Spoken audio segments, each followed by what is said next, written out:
ನಮಸ್ಕಾರ ಎಲ್ಲ ಪ್ರಿಯ ವೀಕ್ಷಕರಿಗೆ, ನಾನು ನಿಮ್ಮ K Salman. Welcome back to fact boss.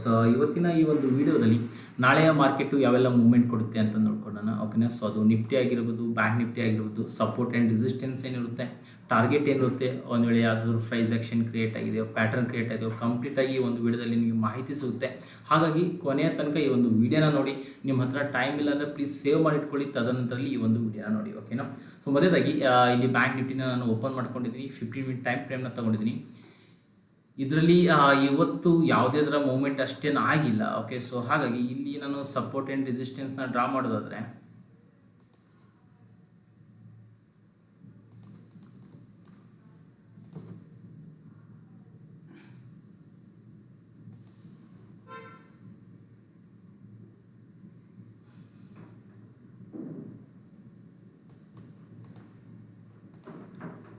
Okay. So bank ನಿಫ್ಟಿಲಿ 50 ಮಿನಿಟ್ ಟೈಮ್ ಫ್ರೇಮಲ್ಲಿ ಓಕೆ. ಸೊ ಮೊದಲದಾಗಿ ನಮ್ಮ ರೆಸಿಸ್ಟೆನ್ಸ್ ಏನಿದೆ ಅಲ್ವಾ, ರೆಸಿಸ್ಟೆನ್ಸ್ ಆ್ಯಂಡ್ ಇಲ್ಲಿ ನಾನು ಕಲರ್ ಚೇಂಜ್ ಮಾಡ್ತೀನಿ, ಯಾಕಂದರೆ ಈಸಿ ಟು ಐಡೆಂಟಿಫೈ ಆಗಲಿ ಅಂತ ಹೇಳಿ. ಓಕೆ. ಸೊ ರೆಸಿಸ್ಟೆನ್ಸ್ ಅಂತ ಹೇಳೋದಾದರೆ ಬ್ಯಾಂಕ್ ನಿಫ್ಟಿಲಿ 48,220 ಏನಿದೆ ಅಲ್ಲ, ಇದೊಂದು ಸ್ಟ್ರಾಂಗ್ ರೆಸಿಸ್ಟೆನ್ಸ್ ಇದೆ. ಯಾಕಂದರೆ ನೀವು ಎಷ್ಟು ಸರಿ ನೋಡ್ಬೋದು. ಓಕೆನಾ. ಒಂದು ಸರಿ ಇಲ್ಲಾಗಿದೆ, 2 ಸಲ ಟಚ್ ಆಗಿದೆ, ಆ್ಯಂಡ್ ಇಲ್ಲಿ 3 ಸಲ ಟಚ್ ಆಗಿದೆ. ಆ್ಯಂಡ್ ಇವತ್ತು ಕೂಡ ನಿನ್ನೆನೂ ಕೂಡ ಇದೇನಾಯಿತು ಅಂದರೆ ಇಲ್ಲಿ ಸಸ್ಟೇನ್ ಆಗಲಿಲ್ಲ, ಮತ್ತು ಅಲ್ಲಿಂದ ನಮಗೊಂದು ಬ್ರೇಕ್ ಡೌನ್ ಸಿಕ್ಕಿದೆ. ಸೊ ಹಾಗಾಗಿ ಇದೊಂದು ಸ್ಟ್ರಾಂಗ್ ರೆಸಿಸ್ಟೆನ್ಸ್ ಆಗಿದೆ ಬ್ಯಾಂಕ್ ನಿಫ್ಟಿಲಿ. ಓಕೆನಾ. ಸೊ ಒಂದು ವೇಳೆ ನಾಳೆ ರೆಸಿಸ್ಟೆನ್ಸ್ ಏನಾದರೂ ಗ್ಯಾಪ್ ಅಪ್ ಓಪನ್ ಆಯಿತು, ರೆಸಿಸ್ಟೆನ್ಸ್ ಬ್ರೇಕ್ ಆಯಿತು ಅಂತ ಹೇಳಿದಾದರೆ ನಮ್ಮ ಮೊದಲನೇ ಟಾರ್ಗೆಟ್ ಏನಿರುತ್ತೆ ಅಂತ ಹೇಳಿದರೆ 48,450 ಇರುತ್ತೆ. ಆ್ಯಂಡ್ ನಮ್ಮ ಎರಡನೇ ಟಾರ್ಗೆಟ್ ಏನಿರುತ್ತೆ ಅಂದರೆ ಮೊನ್ನೆ ಹೈ ಏನಿತ್ತಲ್ವ 48,644 ಇರುತ್ತೆ. ಓಕೆ. ಸೊ ಒಂದು ವೇಳೆ ಇದನ್ನು ಕೂಡ ಅಂದರೆ ರೆಸಿಸ್ಟೆನ್ಸ್ ಲೆವೆಲ್ 3 ಕೂಡ ಕ್ರಾಸ್ ಆಯಿತು ಅಂತ ಹೇಳಿದರೆ ಹೊಸದಾಗಿ ಒಂದು ರೆಸಿಸ್ಟೆನ್ಸ್ ಕ್ರಿಯೇಟ್ ಮಾಡುತ್ತೆ. ಆ ರೆಸಿಸ್ಟೆನ್ಸ್ ಏನಿರುತ್ತೆ ಅಂತ ಹೇಳಿದರೆ ಈ ಸಪೋರ್ಟ್ ರೆಸಿಸ್ಟೆನ್ಸ್ ನಡುವೆ ಇನ್ ಬಿಟ್ವೀನ್ ಏನು ಗ್ಯಾಪ್ ಇದೆಯಲ್ವ, ಸೊ ಇಲ್ಲಿ ನೀವು ನೋಡ್ತಾ ಇರೋದು ಹತ್ತಿರ ಏನಾಗುತ್ತೆ ಅಂದರೆ 48,750 ತನಕ ನಿಮಗೊಂದು ಲೆವೆಲ್ 3 ಸಿಗುತ್ತೆ. ಓಕೆನಾ. ಒಂದು ವೇಳೆ ಗ್ಯಾಪ್ ಡೌನ್ ಓಪನ್ ಆಯಿತು ಅಂತ ಹೇಳಿದರೆ ಮೊದಲೇದಾಗಿ ಸಪೋರ್ಟ್ ಬಂದುಬಿಟ್ಟು ಏನಿದೆ ಅಂತ ಹೇಳಿದರೆ 47,510 ಇದೆ. ಓಕೆನಾ.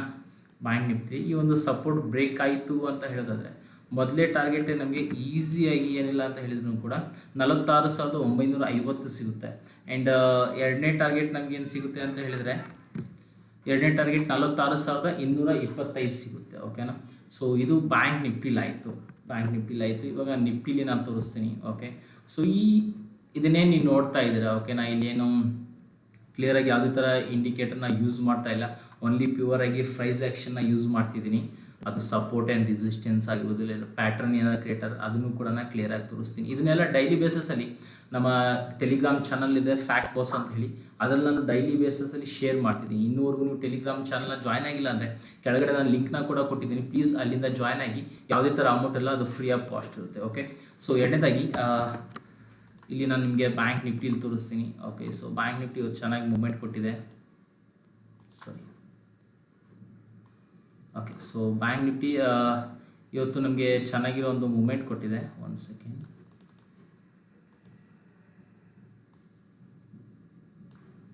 ಓಕೆ.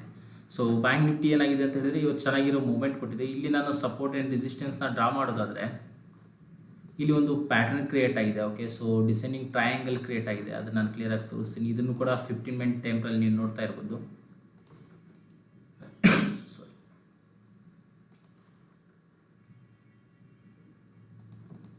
ಓಕೆ. ಸೊ ಇದು ಏನಿದೆ ಅಲ್ವಾ, ಇದೊಂದು ಸ್ಟ್ರಾಂಗ್ ಸಪೋರ್ಟ್ ಇದೆ. ಓಕೆ. ಸೊ ಇಲ್ಲಿ ನೋಡಿ, ಇಲ್ಲಿ ಟಚ್ ಆಯಿತು ಮತ್ತೆ ಮೇಲೆ ಹೋಯಿತು, ಆ್ಯಂಡ್ ಇಲ್ಲಿ ಕೂಡ ಟಚ್ ಆಯಿತು ಮತ್ತೆ ಮೇಲೆ ಹೋಯಿತು. ಯಾವಾಗಾದರೂ ಇದು ಏನೋ ಒಂದು ಹೇಳಿ ನಾಳೆ ಇದು ಬ್ರೇಕ್ ಆಯಿತು ಅಂದರೆ ನಮಗೆ ಹೈ ಫಾಲ್ ಡೌನ್ ಸಿಗುತ್ತೆ. ಓಕೆನಾ. ಗ್ಯಾಪ್ ಡೌನು ಏನಾದ್ರು ಓಪನ್ ಆಯಿತು, ಇಲ್ಲಾಂದರೆ ಇಲ್ಲಿ ನಾಳೆ ಮತ್ತೆ ಗ್ಯಾಪ್ ಅಪ್ ಓಪನ್ ಆಯಿತು, ಸಸ್ಟೇನ್ ಆಗಲಿಲ್ಲ, ಇದು ಒಂದು ಸಪೋರ್ಟ್ ಏನಿದೆ ಇದು ಬ್ರೇಕ್ ಆಯ್ತು ಅಂದರೆ ನಮಗೆ ಚೆನ್ನಾಗಿರೋ ಒಂದು ಟ್ರೆಂಡ್ ಸಿಗುತ್ತೆ ಕೆಳಗಡೆ. ಓಕೆನಾ. ಸೊ ಹಾಗಾಗಿ ಅಷ್ಟೇ ಅಲ್ಲದೆ ಒಂದು ಡಿಸೆಂಡಿಂಗ್ ಟ್ರಯಾಂಗಲ್ ಪ್ಯಾಟರ್ನ್ ಕೂಡ ಇಲ್ಲಿ ಕ್ರಿಯೇಟ್ ಆಗಿದೆ, ಅದನ್ನು ಕೂಡ ನಾನು ಕ್ಲಿಯರಾಗಿ ತೋರಿಸ್ತೀನಿ.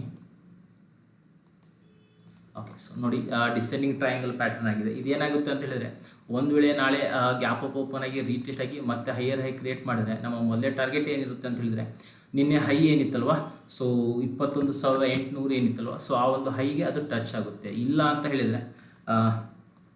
ಅಂತ ಹೇಳಿದರೆ ಅದೇನು ಸಸ್ಟೇನ್ ಆಗಲಿಲ್ಲ ಸಪೋರ್ಟು ಅನ್ನೋದ್ರೆ ಅಲ್ಲಿ ಮತ್ತೆ ರೀಟೆಸ್ಟ್ ಮಾಡಿ ನಮಗೆ ಲಾಸ್ಟ್ ವೀಕ್ ಏನಿದೆಯಲ್ಲೋ ಸೊ ಆ ಒಂದು ಲೋಗೆ ಇದು ಟಚ್ ಆಗೋ ಚಾನ್ಸಸ್ ಇರುತ್ತೆ. ಓಕೆ, ಸೊ ಇದು ಒಂದು ಡಿಸೆಂಡಿಂಗ್ ಟ್ರಯಾಂಗಲ್ ಪ್ಯಾಟರ್ನ್ ಆಗಿದೆ.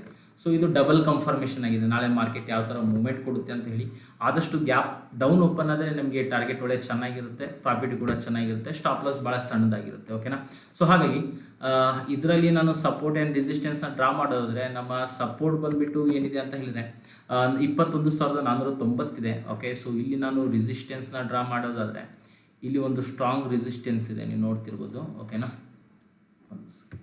ಓಕೆ, ಸೊ ಇದೇನಿದೆ 21,800 ಏನಿದೆ ಒಂದು ಸ್ಟ್ರಾಂಗ್ ರೆಸಿಸ್ಟೆನ್ಸ್ ಇದೆ. ಆ್ಯಂಡ್ ಸಪೋರ್ಟ್ ಏನಂತ ಹೇಳಿದರೆ 21,450, 21,500 ಹತ್ರ ಏನಿದೆ ಅಲ್ವಾ, ಸೊ ಈ ಒಂದು ಸ್ಟ್ರಾಂಗ್ ಸಪೋರ್ಟ್ ಇದೆ. ಓಕೆ, ಸೊ ಈ ಒಂದು ಸಪೋರ್ಟ್ ಏನಾದರೂ ಬ್ರೇಕ್ ಡೌನ್ ಆಯಿತು ಅಂತ ಹೇಳಿದರೆ ನಮ್ಮ ಮೊದಲನೇ ಟಾರ್ಗೆಟ್ ಬಂದುಬಿಟ್ಟು 21,300 ಇರುತ್ತೆ. ಆ್ಯಂಡ್ ಎರಡನೇ ಟಾರ್ಗೆಟ್ ಬಂದುಬಿಟ್ಟು ನಮಗೆ 21,200 ಇರುತ್ತೆ. ಆ್ಯಂಡ್ ಮೂರನೇ ಟಾರ್ಗೆಟ್ ಬಂದುಬಿಟ್ಟು ನಮಗೆ 21,000 ಇರುತ್ತೆ. ಓಕೆನಾ, ಒಂದು ವೇಳೆ ಗ್ಯಾಪ್ ಅಪ್ ಓಪನ್ ಆಯಿತು, ರೆಸಿಸ್ಟೆನ್ಸ್ ಒಂದು ಕೂಡ ಕ್ರಾಸ್ ಆಯಿತು ಅಂದರೆ ಮತ್ತೆ ಮಾರ್ಕೆಟು ಹೈಯರ್ ಹೈ ಕ್ರಿಯೇಟ್ ಮಾಡುತ್ತೆ, ಒಂದು ಹೊಸ ಹೈ ಕ್ರಿಯೇಟ್ ಮಾಡುತ್ತೆ. ಸೊ ನಮ್ಮ ಟಾರ್ಗೆಟ್ ಏನಿರುತ್ತೆ ಅಂತ ಹೇಳಿದರೆ ಅಪ್ ಟು, ಓಕೆನಾ, ಅಪ್ ಟು ಬಂದುಬಿಟ್ಟು 22,073 ಇರುತ್ತೆ. ಓಕೆ, ಸೊ ನಾಳೆ ಯಾರೆಲ್ಲ ಟ್ರೇಡ್ ಮಾಡ್ತಾ ಇದ್ದೀರಾ ಪ್ರಾಪರಾಗಿ ಅನಾಲಿಸಿಸ್ ಮಾಡಿ. ಯಾಕೆ ಅಂತ ಹೇಳಿದರೆ ಆಲ್ಮೋಸ್ಟ್ ಎಲ್ಲ ನೀವು ನೋಡಿ, ಸೆಬಿ ಏನೋ ಹೊಸದಾಗಿ ನ್ಯೂಸ್ ಕೊಟ್ಟಿದೆ, 99% ಟ್ರೇಡರ್ಸ್ ಏನಿಲ್ಲ ಅಮೌಂಟ್ನ ಲಾಸ್ ಮಾಡ್ಕೊಳ್ತಿದ್ದಾರೆ. ಯಾವ ಬೇಸಸ್ ಮೇಲೆ ಅಂತ ಹೇಳಿದರೆ, ಒಂದು ವೇಳೆ ನೀವು ಬೈಯರ್ಸಲ್ಲಿದ್ದೀರಾ ಅಂತ ಹೇಳಿದರೆ ನಿಮ್ಮ ಟಾರ್ಗೆಟ್ ಹಿಟ್ ಆದರೂ ಕೂಡ ಕೆಲವೊಂದು ಸಲ ನಿಮ್ಮ ಪ್ರೀಮಿಯಂ ಡಿಕೆಯಿಂದ ನೀವು ಅಮೌಂಟ್ ಮಾಡಲಿಕ್ಕೆ ಆಗೋದಿಲ್ಲ. ಈ ಒಂದು ವಿಡಿಯೋನ ನೀವು ನೋಡ್ತಾ ಇದ್ದೀರ ಅಂದರೆ ಆಲ್ಮೋಸ್ಟ್ ಬೈಯರ್ಸ್ ಇರ್ತಾರೆ.